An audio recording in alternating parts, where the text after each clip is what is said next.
Hello students, जैसा कि हम एक्सरसाइज कर रहे हैं 1.2। इसके हमने कल 3 क्वेश्चंस कर लिए थे और इन तीनों ही क्वेश्चन को कल आपने बड़ी अच्छे से समझा था और उन सब में हमने एक एक ही और अच्छा तक प्रूफ करने का जो एक मैकेनिज्म था उसको हमने बड़े अच्छे से कल समझा था। और उसके बाद में हमने उसका प्रतिलोम फलन निकालना और उसके बाद में दी गई वैल्यू को हमें कैलकुलेट करना, ये सारी चीज़ें हमने कल वाले क्वेश्चंस में देखी थी। आज के पार्ट में हम आगे बढ़ेंगे और इसी एक्सरसाइज को हम आगे लेके जाएंगे। तो कल हमने 3 क्वेश्चंस कर लिए थे, तो आज हम बढ़ते हैं चौथे क्वेश्चन की तरफ। तो देखिए बच्चों, यहाँ पे आपके पास यहाँ पे 3 समुच्चय हैं, समुच्चय ए, समुच्चय बी और समुच्चय सी। और यहाँ पे 2 फलन है। फलन f जो है वो a से b में परिभाषित है और fx बराबर 2x+1 से यहाँ पे परिभाषित है, जबकि g फलन जो है वो समुच्चय b से समुच्चय c में परिभाषित है, जहां पर gx जो है वो x² - 2 के इक्विवेलेंट दिया हुआ है। हमें यहाँ पे गोफ इनवर्स व f inverse of g inverse को कर्मित युग्मों के रूप में लिखना है। किसके रूप में लिखना है? कर्मित युग्मों के रूप में लिखना है। तो देखिए बच्चों, यहाँ पर हम लोग क्या करेंगे, किस प्रकार से हम इसको सोल्व करेंगे। पहले मैं ये फलन निकालूंगा गोफेक्स। पहले मैं क्या निकालूंगा? गोफेक्स। उसके बाद में गोफेक्स के कर्मित युग्मों को निकालकर उसका इनवर्स कैसे निकालूंगा। मुझे सिंपल वहां पे क्या करना होगा, प्रांत और परिसर को आपस में इंटरचेंज करना होगा। तो वहां पे मेरे पास गोफ इनवर्स का कर्मित युग्मों के रूप में रिलेशन प्राप्त हो जाएगा। उसके बाद में हम लोग F inverse of ji inverse भी निकालेंगे और देखेंगे कि दोनों पार्ट में क्या रिलेशन आता है, दोनों इक्वल हैं या डिफरेंट आए हैं। देखिए बच्चों, यहाँ पे इसका सॉल्यूशन किस तरह से होगा। सबसे पहले मैं यहाँ पर निकालूंगा गोफेक्स। क्या निकालूंगा मैं यहाँ पर? गोफेक्स। तो देखिए गोफेक्स का तरीका आप भली भांति जानते हैं। यहाँ पर आ जाएगा g ऑफ fx। क्या आएगा यहाँ पर? g of fx।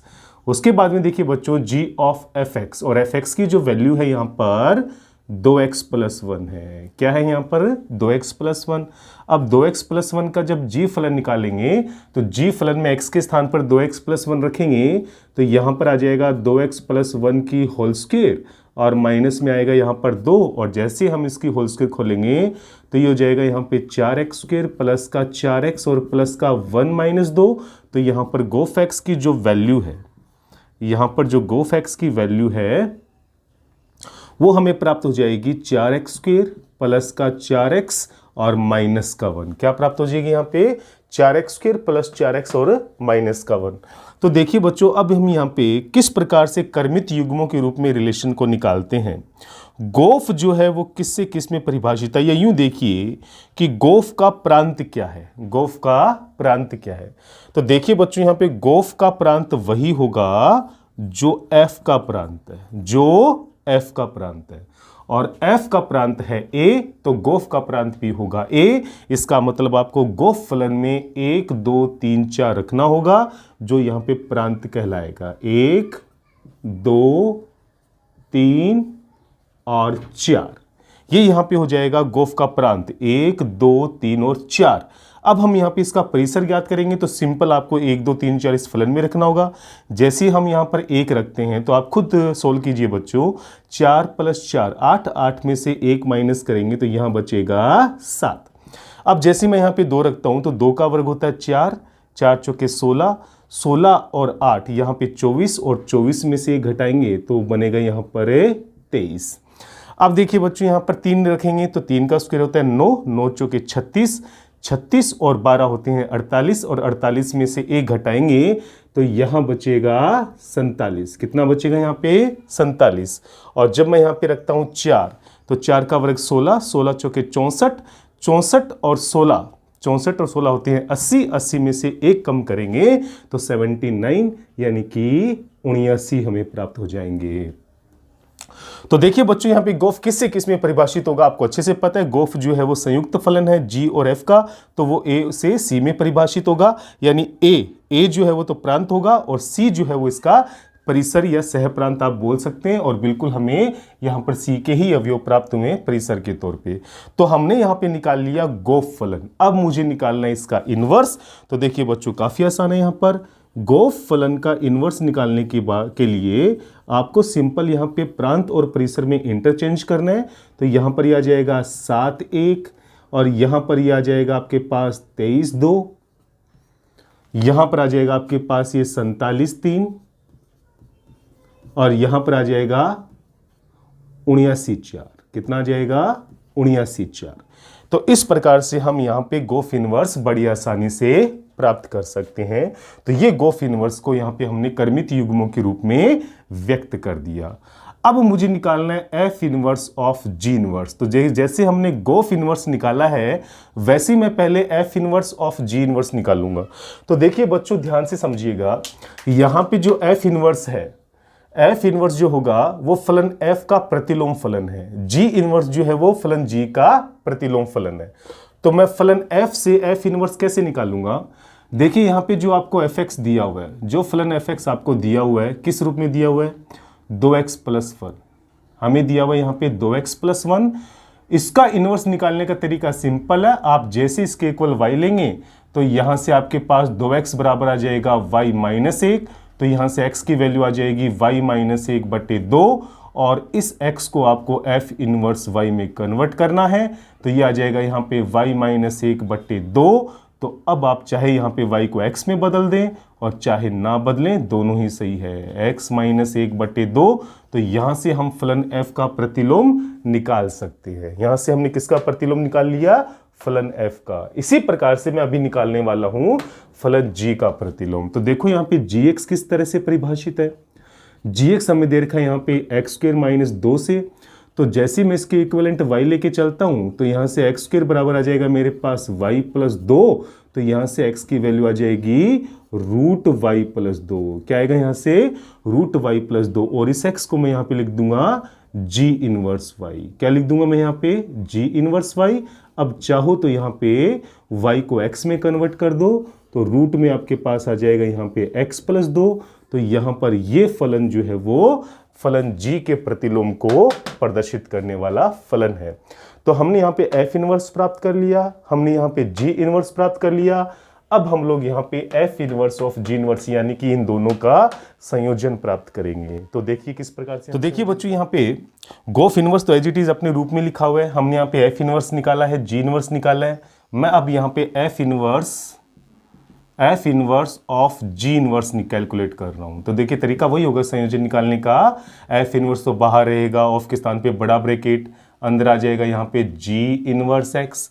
और अब देखिए यहाँ पे जी इनवर्स एक्स जो पद है वो आपको दिया हुआ यहाँ पे √x + 2। क्या दिया हुआ यहाँ पे? √x + 2 के रूप में। अब उसका आप एफ इनवर्स वाला पद निकालेंगे तो एफ इनवर्स के अंदर केवल आपको x के स्थान पे √x + 2 रखना है। तो यहां पर आपके पास आ जाएगा √x + 2 माइनस का 1 और बट्टे में 2। तो यहां से आपको F inverse of ji inverse का फलन जो है वो बड़ी आसानी से प्राप्त हो जाएगा। तो देखिए बच्चों, अब हम इसमें वैल्यू किस प्रकार से रखने वाले हैं और आपको क्रमित युग्मों के रूप में किस प्रकार से यहाँ पे वैल्यू प्राप्त होगी, ये बिल्कुल वही है। आपको तरीका वही लगाना पड़ेगा।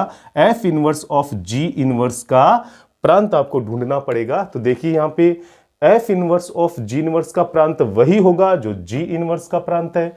जी इनवर्स का प्रांत वो होगा जो जी का परिसर है। इस बात पे गौर कीजिए बच्चों, जी इनवर्स का प्रांत वही होगा जो फलन जी का परिसर है।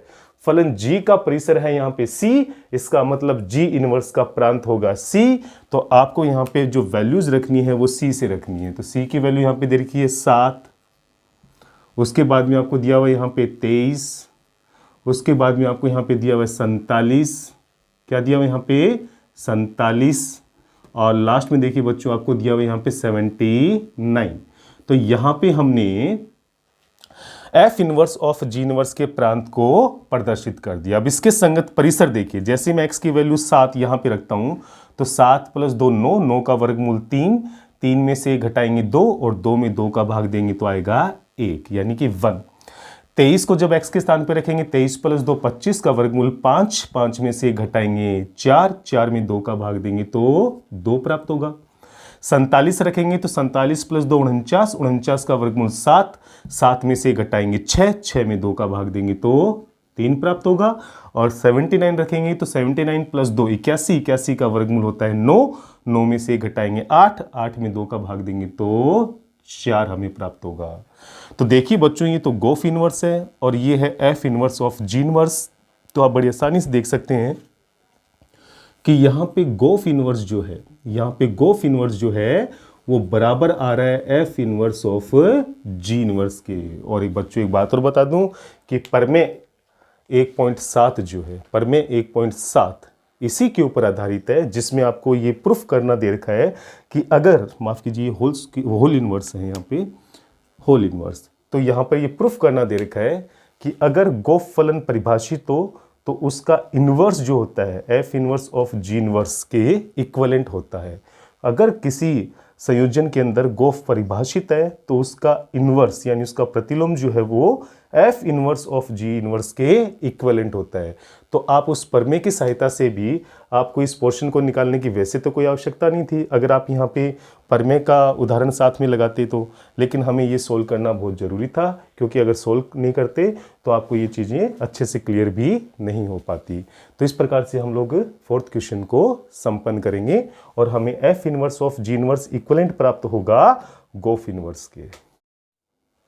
क्वेश्चन नंबर 5 में देखिए बच्चों, यहाँ पे काफी बेसिक क्वेश्चन है कि यदि फलन f r से r में परिभाषित है और फलन fx बराबर है ax प्लस b, तो हमें यहाँ पे सिद्ध करना है कि फलन f जो है वो एकेकी आच्छादक फलन होगा और साथ ही साथ हमें f इनवर्स का सूत्र भी व्युत्पन्न करना है। तो देखिए बच्चों एक कंडीशन हो रहा साथ में, देखिए यहाँ पे a is not equals to 0। Condition क्या है यहाँ पे, a is not equals to 0। देखिए बच्चों इसको सोल्व करने का बहुत ही आसान तरीका है, आपको केवल उसी मैकेनिज्म से गुजरना होगा, उन्हीं चरणों से गुजरना होगा जो हमने कल यहाँ पे प्रूफ किए थे एकेकी और आच्छादक के लिए।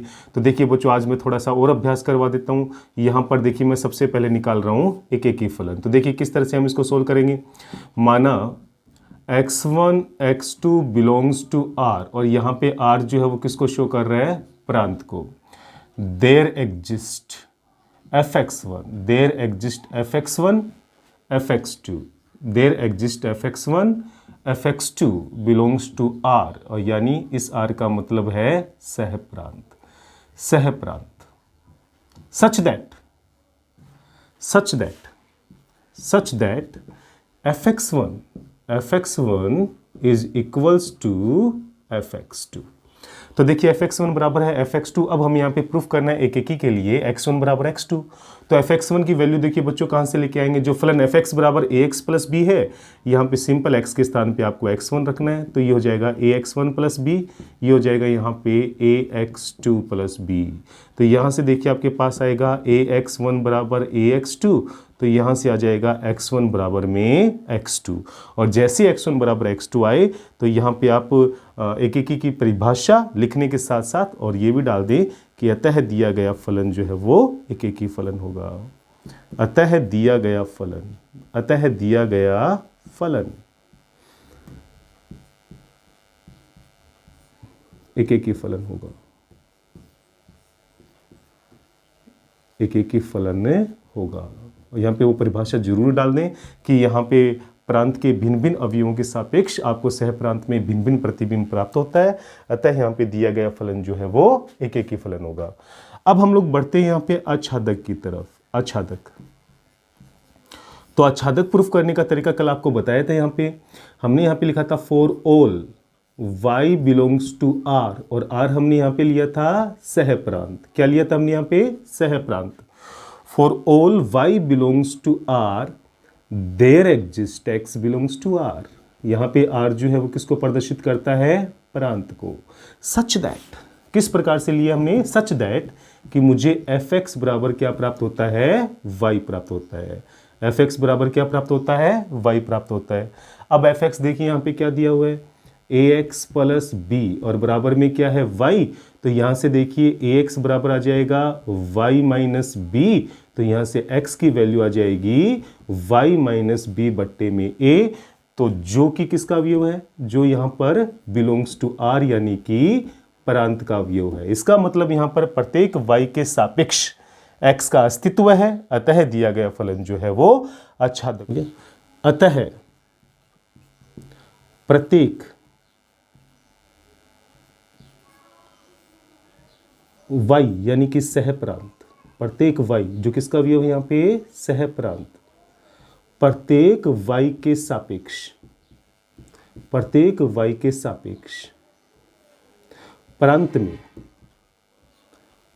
में x का अस्तित्व है, x का अस्तित्व है, x का अस्तित्व है, अतः दिया गया फलन आच्छादक फलन होगा। अतः दिया गया फलन, अतः दिया गया फलन आच्छादक फलन होगा, आच्छादक फलन होगा।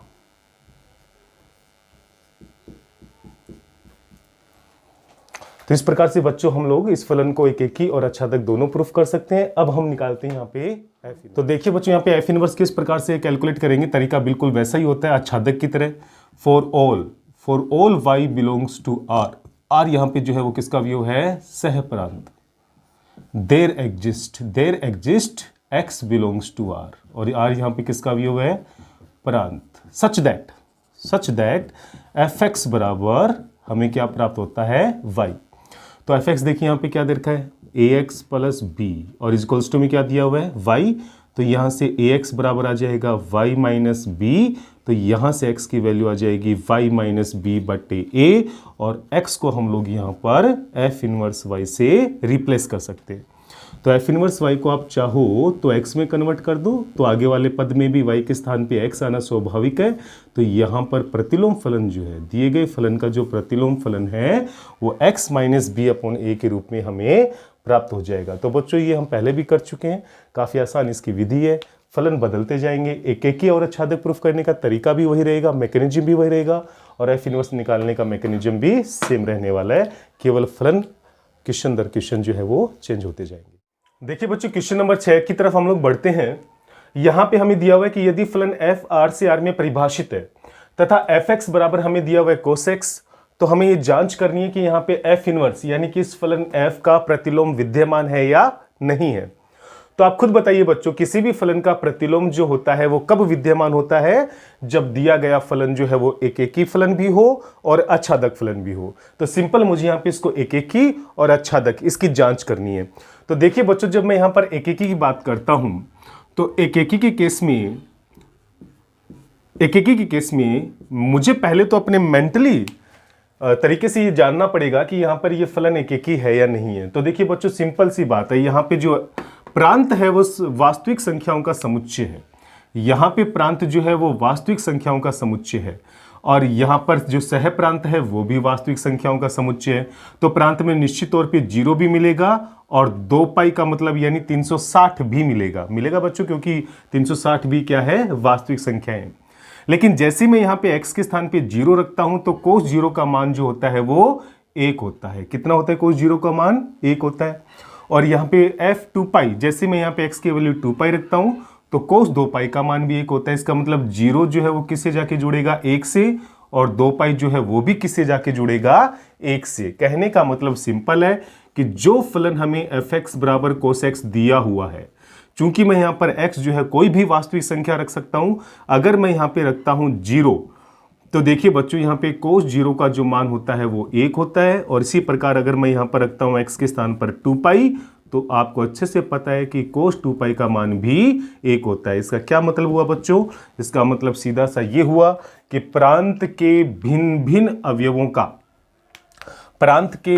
अवयवों का सह प्रांत में समान प्रतिबिंब प्राप्त हो रहा है। यानी कि 0 का प्रतिबिंब भी 1 और 2 पाई का प्रतिबिंब भी 1 प्राप्त हो रहा है। अगर आपको अच्छे से पता है कि ऐसी स्थिति के अंदर दिया गया फलन कभी भी एकेकी फलन की कैटेगरी में नहीं आता है, और वो कहलाता है यहाँ पे बहुएकी फलन। इसलिए बच्चों, दिया गया फलन एकेकी फलन नहीं है, अतः इसके अंदर एफ इनवर्स यानी कि इस फलन के प्रतिलोम का एग्जिस्टेंस यानी कि अस्तित्व नहीं होगा। केवल आपको यहाँ पे वो लाइन डालनी है जो आपको नोट्स में पीडीएफ के माध्यम से उपलब्ध करवा दी जाएगी। आपको केवल यहाँ पे समझना है कि ये फलन एकेकी फलन क्यों नहीं है। एक बार फिर से दोहरा देता हूँ, क्योंकि प्रांत के भिन्न भिन्न अवयवों के सह प्रांत में हमें समान प्रतिबिंब। देखिए बच्चों, क्वेश्चन नंबर 7 की तरफ हम लोग बढ़ते हैं, जिसमें हमें निकालना है कि एफ इनवर्स, हमें यहाँ पे दिए गए फलन का एफ इनवर्स ज्ञात करना है। तो बच्चों देखिए, यहाँ पे इसमें एफ इनवर्स निकालने का जो तरीका होगा वो काफी सिंपल है। यहाँ पर आपको पहले तो ये डिसाइड करना होगा कि दिया गया फलन जो है वो एकेकी और आच्छादक है या नहीं है, भाषित है, और समुच्चय ए के अंदर जो अवयव दिए गए हैं वो आप स्वयं देख सकते हैं क्या दिए गए हैं। 0 है, -1 है, -3 है, और यहाँ पे प्लस का 2 है। और यहाँ पर जो अवयव दिए गए हैं वो है माइनस का 9, माइनस का 3, 0 और 6। ये है समुच्चय बी और फलन है fx बराबर यहाँ पर 3x। तो हम लोग यहाँ पे सिंपल डायग्राम के माध्यम से भी समझ सकते हैं कि दिया गया फलन एक की और आच्छादक है कि नहीं है। तो देखिए इस फलन के अंतर्गत 0 जो है वो किससे जाके जुड़ेगा, निश्चित तौर पे वो 0 से जाके जुड़ेगा। -1 का जो प्रतिबिंब है वो क्या होगा, यहाँ पर -3 ही होने वाला है। -3 का जो प्रतिबिंब है वो यहाँ पर हो जाएगा माइनस का 9 और यहाँ पे 2 का प्रतिबिंब होने वाला है 6। तो बच्चों आप देख पा रहे होंगे यहाँ पे कि प्रांत के भिन्न भिन्न अवयवों का सह प्रांत में भिन्न भिन्न प्रतिबिंब हमें प्राप्त हो रहा है। अतः दिया गया फलन एक ही फलन है और यहाँ पे सह प्रांत के सभी अवयवों का पूर्व प्रतिबिंब जो है वो प्रांत में विद्यमान है। तो यहाँ पे दिया गया फलन जो है वो आच्छादक फलन है। केवल इस प्रतिचित्रण से ही ये साबित हो जाता है, क्योंकि इसमें लिमिटेड अवयव हैं, 4 इसमें है और 4 इसमें है। अगर ये वास्तविक संख्या से वास्तविक संख्या में होता और एक और आच्छादक हमें प्रूफ करना होता तो हमें उन पर्टिकुलर चरणों से गुजरना ही पड़ता जो हमने अभी पूर्ववर्ती क्वेश्चंस में किए हैं। लेकिन यहाँ पे इस प्रतिचित्रण को हम लोग यहाँ पे ड्रॉ कर सकते हैं और यहाँ पे ये बात साबित हो जाती है कि दिया गया फलन एक ही फलन भी है और दिया गया फलन जो है वो आच्छादक फलन भी है। तो देखिए यहाँ पे फलन f का अगर मैं कर्मित युग्मों के रूप में रिलेशन निकालना चाहूँ तो आप देख सकते हैं कि यहाँ पे 0 का रिलेशन तो आया है 0 के साथ। 0 किससे जुड़ रहा है, 0 के साथ। उसके बाद में देखेंगे आप लोग कि -1 किससे जुड़ रहा है, यहाँ पर -3 के साथ। उसके बाद देखेंगे यहाँ पर -3 किससे जुड़ रहा है, यहाँ पे -9 के साथ। और उसके बाद आप देखेंगे कि यहाँ पे 2 किससे जाके 2 का प्रतिबिंब क्या होगा, 6। तो इस प्रकार से मैं फलन f का यहाँ पे कर्मित युग्मों के रूप में रिलेशन निकाल सकता हूँ। तो अब मुझे यहाँ पे f इनवर्स ज्ञात करना है कर्मित युग्मों के रूप में, तो केवल आपको प्रांत और परिसर को इंटरचेंज करना होगा। तो ये तो हो जाएगा 0 0, परिवर्तन जरूर किया है लेकिन वो नज़र नहीं आएगा।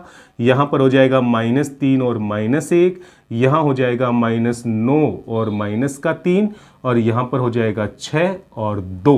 इस प्रकार से हम यहाँ पे f इनवर्स ज्ञात कर सकते हैं। तो देखिए बच्चों यहाँ पे 7th क्वेश्चन का जो सेकंड पार्ट है उसमें भी आपको 2 समुच्चय दिए गए हैं a और b और फलन f जो है वो परिभाषित है fx बराबर x² से।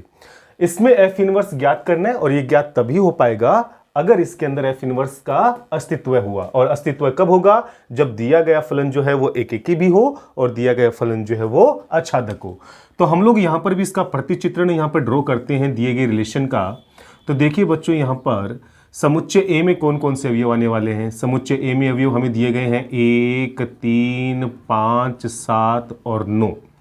और समुच्चय बी में अवयव दिए गए हैं हमें यहाँ पे 0, 1, 9, 25, 49, 49 और 9 का वर्ग है यहाँ पर 81। तो देखिए बच्चों यहाँ पे सिंपल, अगर इस फलन के अंतर्गत हम लोग इसका प्रतिचित्रण ड्रॉ करते हैं, ये समुच्चय बी को इंडिकेट कर रहा है। तो एक जो है फलन दिया हुआ है हमें fx बराबर x²। तो यहाँ पे 1 जो है वो किससे जाके कनेक्टेड होगा, 1 से। 3 जाके कनेक्टेड होगा 9 से, क्योंकि 3 का वर्ग है 9। 5 का प्रतिबिंब हो जाएगा 25, 7 का प्रतिबिंब हो जाएगा 49 और 9 का प्रतिबिंब हो जाएगा 81। तो देखिए बच्चों यहाँ पर इस प्रतिचित्रण के अंदर आप ध्यान से देख सकते हैं कि दिया गया फलन जो है वो एक ही फलन तो है। कैसे, एक ही फलन की परिभाषा के अनुसार प्रांत के भिन्न भिन्न अवयवों का सह प्रांत में भिन्न भिन्न प्रतिबिंब प्राप्त हो जाए तो दिया गया फलन एक ही फलन कहलाता है। और इस प्रतिचित्रण से यह प्रूफ होता है कि यहाँ प्रांत के भिन्न भिन्न अवयवों का सह प्रांत में भिन्न भिन्न प्रतिबिंब हमें प्राप्त होता है। अतः ये एक ही फलन तो होगा, परंतु दिया गया फलन जो है वो आच्छादक फलन की कैटेगरी में नहीं होगा। क्यों नहीं होगा, क्योंकि यहाँ पे सह प्रांत के प्रत्येक अवयव का पूर्व प्रतिबिंब प्रांत में विद्यमान नहीं है, क्योंकि यहाँ पे एक अवयव 0 इस प्रकार से विद्यमान है जिसका पूर्व प्रतिबिंब प्रांत में विद्यमान नहीं है। अतः यहाँ पे दिया गया फलन आच्छादक फलन की कैटेगरी से बाहर हो जाएगा। इसलिए ये एक और आच्छादक दोनों एक साथ नहीं हो पाएंगे। तो इस वजह से इसमें प्रतिलोम फलन का अस्तित्व भी नहीं होगा। तो केवल आपको इस क्वेश्चन में बच्चों क्या लिखना है कि दिया गया फलन, केवल क्या लिखना आपको यहाँ पे, दिया गया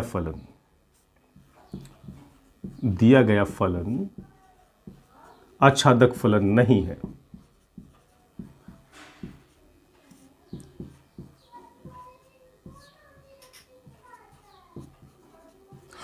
क्योंकि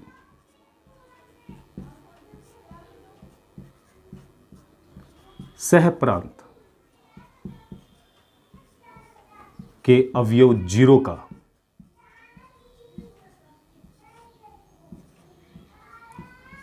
पूर्व प्रतिबिंब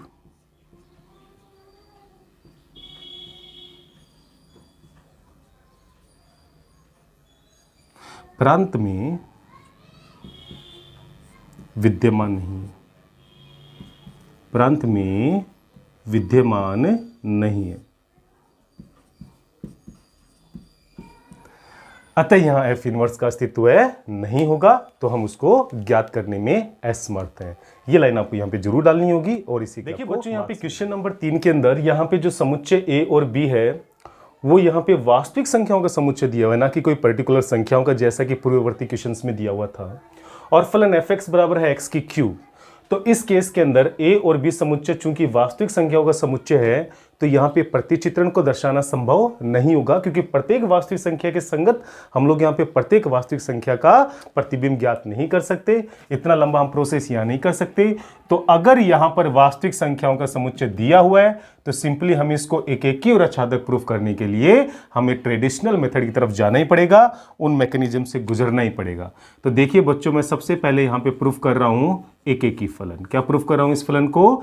एकेकी फलन। प्रूफ करने का तरीका बिल्कुल वही होगा। यहां पर हमने माना x1 x2 belongs to r, और यहां पर r में ले रहा हूं प्रांत को। x1 x2 belongs to r, there exist fx1, there exist fx1 fx2 belongs to r, और यहां पर ये r जो है वो क्या है? सहप्रांत। यहां पर ये r क्या है? सहप्रांत। सच दैट किस प्रकार से विद्यमान है कि यहां पर fx1 जो है वो बराबर है fx2 के। अब देखिए बच्चों, fx1 की वैल्यू क्या आएगी? यहां पे x1 की घात 3 और यहां पर आ जाएगी x2 की घात 3। दोनों तरफ घनमूल लेंगे तो यहां पर x1 बराबर प्रूफ हो जाएगा x2। अब आप यहां पे वो परिभाषा डाल देना। कौन सी परिभाषा? कि अतः प्रांत के भिन्न भिन्न अवयवों का सह प्रांत में भिन्न भिन्न प्रतिबिंब प्राप्त होता है। अतः दिया गया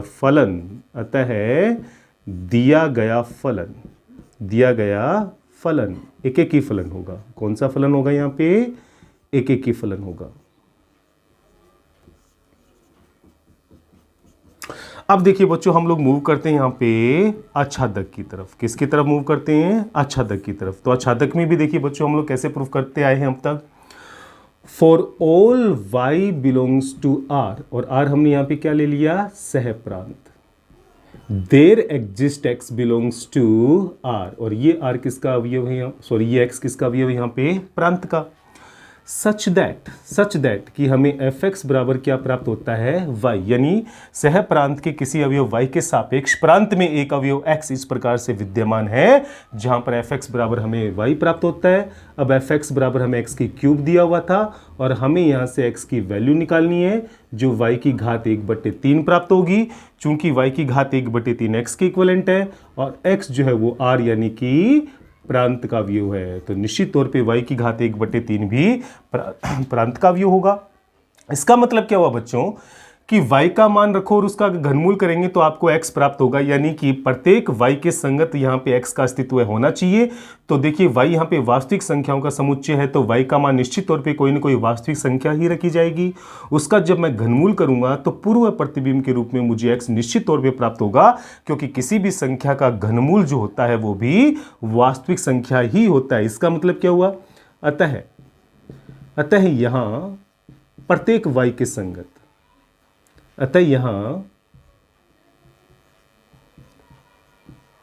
प्रत्येक y के संगत x यानी कि प्रांत में जो अवयव है x का अस्तित्व है। किसका अस्तित्व है? यहां पे प्रत्येक y के संगत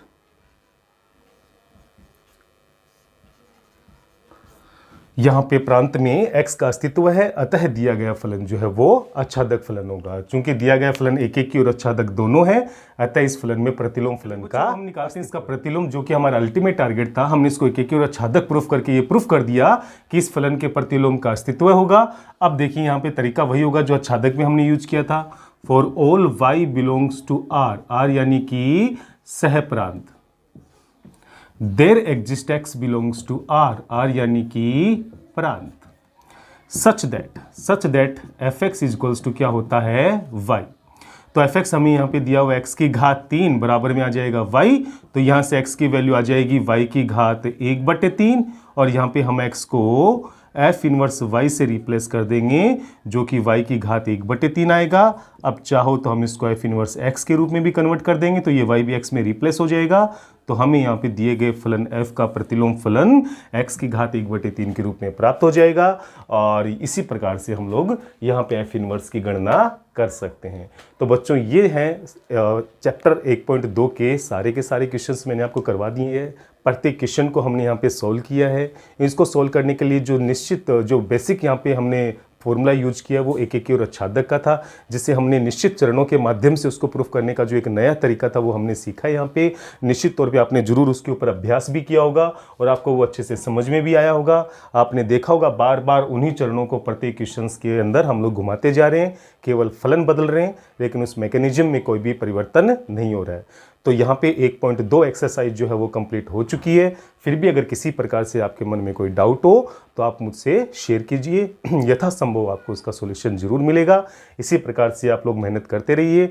कल हम लोग जो है 1.3 एक्सरसाइज हम लोग करने जाएंगे जिसका जो मेन पार्ट होगा, जो मेन टॉपिक है वो है द्विआधारी संक्रिया। तो अभी तक हमने बच्चों दो बातें मोस्टली पढ़ ली है। 1.1 में हमने पढ़ा है फलनों का संयोजन, 1.2 में हमने पढ़ा है यहाँ पे प्रतिलोम फलन के बारे में। अब हम लोग पढ़ने वाले हैं द्विआधारी संक्रिया। उसके लिए आप लोग वेट कीजिए नेक्स्ट क्लास का। जय हिंद, जय भारत।